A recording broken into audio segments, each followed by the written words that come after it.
Welcome to Swala Nyeti, the law podcast that pairs a layman and a lawyer to answer your legal questions of the day. Swala Nyeti is sponsored by the law firm of Kigwata and Company Advocates and is intended for educational purposes only. Welcome to episode 35 of Swala Nyeti. I am the lawyer, aka Wakili Harry Karanja. And I am the layman, Kashao Patrick. Good day, Kashao. Wakili, how are you, man? I'm very well. Did you get a missed call from the studio manager last week on Friday? Yeah, but I saw it so much later.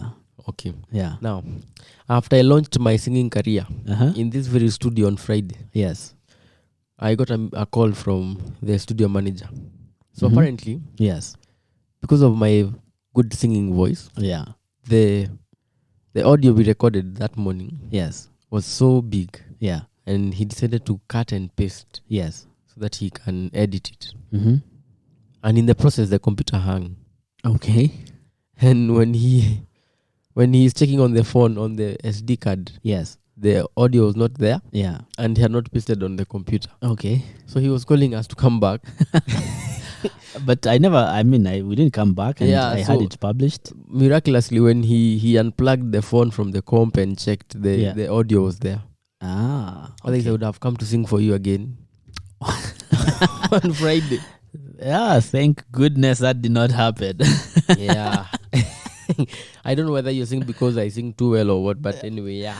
Well, you can infer the meaning you will from that. So, we have a very interesting question, as we had said yesterday. Let's make sure it gets properly recorded. Yeah, please. Yes. Yeah, I'm giving the manager some side eyes. So the question is it possible to sexually harass a male junior employee if it was consensual? So here it goes. Here we go rather. Please make my name confidential. I work as a senior executive in a tech startup which has Silicon Valley investors. In my role, I work with junior energetic male engineers in demanding but rewarding assignments. It is normal that after work we have drinks in the office bar, where I am happy to buy one or two for the guys. One of my engineers at times would get carried away after drinks and made several sexual advances at me since I am divorced. I didn't encourage the flirts and I always kept boundaries in the office. However, in this male-dominated industry, I still hung out with them because it helped me build their trust since they considered me as one of the boys. In August, when travel was opened, we went for a team building in the coast. As it came to an end, I stayed behind for a few days and so did this engineer. In fact, I'm the one who approved his leave. One thing led to another when we slept together, and several weeks afterwards we would meet at my place for sleepovers. Fast forward to last week, and out of the blue, I got a letter from HR being accused of sexually harassing this engineer. Can I be fired for this? Okay, so let me see if I understand this situation. We have a lady who has written in to us, and she is asking whether she can be fired for a claim of sexual harassment. And what happened is that she normally works with younger male engineers, and it's occasional that after they finish their assignments, they have a few drinks, and Yeah. one engineer specifically has been propositioning her. She says that she didn't encourage it, but she maintained a friendly attitude towards them because the nature of the work requires it. But later, when they went for a trip to the coast, she stayed behind with him and they started an affair. Now, she has received a letter accusing her of sexually harassing the engineer, and she wanted to know whether she can be fired for this. Yeah, too many things in this case. First, in vino veritas, when people drink, the real them comes out. First, I can't even imagine hitting on my boss. Second, I think what happens in the coast stays in the coast.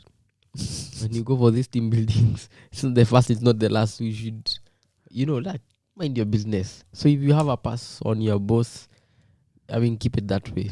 So this thing of this man, what is he looking for? Money? I don't understand. As in, this should be something that should never have made its way to the office. Okay, so the ladies concerned here are the ones we are going to deal with. We don't know what the gentleman's intentions are, But nonetheless, sexual harassment is a serious charge. In fact, sexual harassment is probably one of the most egregious infringements of a person's rights.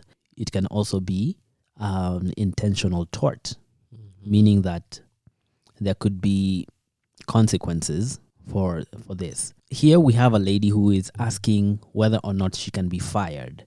Yeah. And I think for us to answer her adequately, we need to dig a bit deeper and establish if in fact there was a sexual harassment as per the law. And also, from what she has shared, we need to find out if there was sexual harassment, who is liable for the sexual harassment. When you say who is liable, I wonder, do you mean the HR, the organization with the Silicon Valley investors, the lady or the guy? It could even be the guy. Actually, that's exactly what I'm talking about. You see, if you look at what she has said, is that before they went for this holiday, he was making advances towards her. Yeah. And for us to see whether or not any of these things fit within the scope of sexual harassment, let's do our usual and look at the ingredients of sexual harassment. There we go again. How many now? So what will determine whether something is sexual harassment or not fits in two broad categories. The first, of course, is people who ask for sexual favors. That is usually considered as sexual harassment. And the second is people who use inappropriate or unwelcome sexual language or sexual images. Okay. So let's see in either of these two categories if the actions of the person who was written in or even the male engineer can fit. And when we talk about people asking for sexual favors, keep in mind that it doesn't have to be direct. Okay? It could even be indirect. And it doesn't have to be sexual intercourse. It could be even sexual contact or any other sexual activity. Okay. And if someone is asking for these sexual favors, that means they are usually asking with an implied or an express promise Like with regards to their employment. Yes. Or threat. Okay, so either if you can do these actions, you'll either be hired, you'll get a bonus, a promotion, or on the alternative, you'll be fired, you'll be suspended, you'll get a demotion. Now, in that case, it means the person above is the one making those promises or threats. Correct. So What this if is it's the person below? Just a question. What if it's a young person, a newly employed, telling the boss, I would like a promotion, but I can't give this. So, as I've mentioned before, you either you're promising to do something or you're threatening to do something. So it's just safe to say it either way. It can be the senior doing that or the junior doing it. What would the junior be promising or threatening? They could be promising sexual favors. No. That is already established. So in exchange of those sexual favors, what are they threatening or promising? Oh, I see. So the sexual favor cannot be the promise. It cannot. It cannot be the promise. Correct. But it's still possible for a junior to fit in this category if, as is common in many organizations which have evaluations, 360-degree evaluations, despite the junior having lower ability to give a promise or a threat. Yes, they might still be able to. They might still be able to give an evaluation upon which I see the boss would suffer. And I know there are organizations which require that before a boss is promoted or gets some other benefit, the juniors are the ones who actually interview the boss. I see. So unless it's such a situation. So what would be the reward? The promise or the threat? The threat would be, unless you provide me these sexual favors, I will give you a poor evaluation. I see. And prevent you from getting a promotion. Okay. But it's more common the other way around. For sure. Okay. Yeah. But that's the first category. So I've said the second category is when you use sexual language, okay? And inappropriate. Exactly. Whether it pictures. is written or spoken, but it's something which is of a sexual nature. Okay. Okay. And you're right. It could be pictures. Okay. or it could be behavior, okay, of a sexual nature. And this behavior or this language must be unwelcome or offensive to the person who is receiving it. Must be unwelcome or offensive. To the person who is receiving it. Okay? And by its nature, it can have a detrimental effect to that person's employment or their performance of their job, or even how satisfied they are in their job. Okay. That makes sense. Now, let's look at these two situations to see what fits. Just a question out of the blue. Yes. If these advancements, the category number 2, are made outside the work context, yes, does it apply? We meet in Westie, in a bar, both of us. Yes. But we are employees of the same company. Okay. Would it, and you have this inappropriate sexual language or something? So the second category is unlikely to apply. Because if you're meeting in a social event, it means both of you have gone there voluntarily. Okay? You're not doing it with respect to work. So you chose to be there. So it is not unwelcome. Okay? It is not offensive. You have made a decision. Unless you can show that it's something you're told this is an event. For work? No, it doesn't have to be for work, but that, it's implied that if you don't come for this event, you are even breaching some social code that exists within the workplace. So it's really tricky, and you look at it from case by case. But generally, if these things are happening outside of the work environment, they would not qualify. Okay, the reason I asked was because of team building. Because team buildings almost always happen outside the confine of the offices. Yes, outside the office. It's an organizational thing, but outside. Yes, you said it right. And the question would be, if he refused to go for this team building, or if she refused to go for the team building, there would be an issue for sure. Would there be consequences?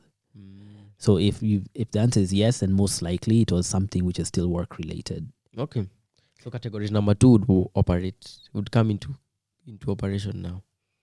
If you are harassing me after hours of teamwork, team building, but I can't leave Mombasa, I'm there anyway for team building.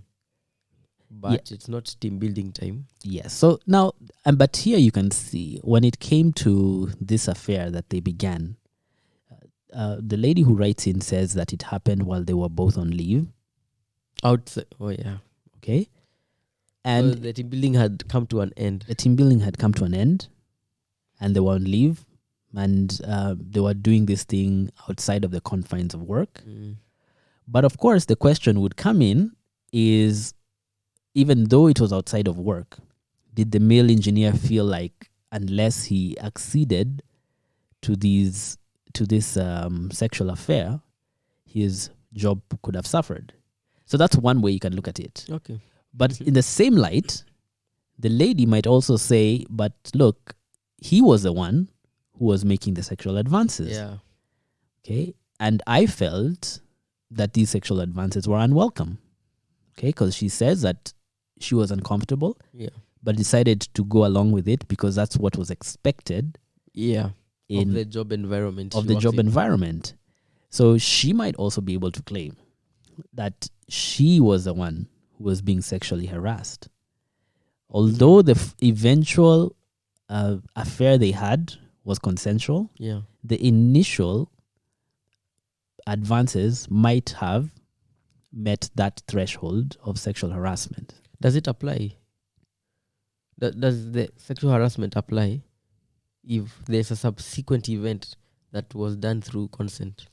So here it's really going to go down to what evidence is brought in the event that this thing goes to court. And because there could be two competing claims, usually the law will be whoever alleges must prove. So if he alleges that she was sexually harassing him, then he's the one who must prove these requirements of the sexual harassment. Okay. However, if she alleges that he was the one harassing her, then she must prove. And the onus is on the person who brings a claim to prove that the claim is true. So from what I see here, Wakili, this lady was also being sexually harassed by this engineer as much as he's claiming he was being sexually harassed. He was making moves on her, especially during those drink outs. And I don't see why she's afraid of losing her job when it's him who instigated all this. So when it comes to sexual harassment, I tend to agree with you that it's not very clear who has a stronger claim of sexual harassment, but it kind of tilts in the favor of the lady. But in addition to that, keep in mind that by law, organizations which have more than 20 people in their employment are also required to have a sexual harassment policy. More than 20? More than 20. Okay. And this means that she might also be running afoul of that policy in her organization, which might affect whether or not she is fired. I see. Okay, then there you have it.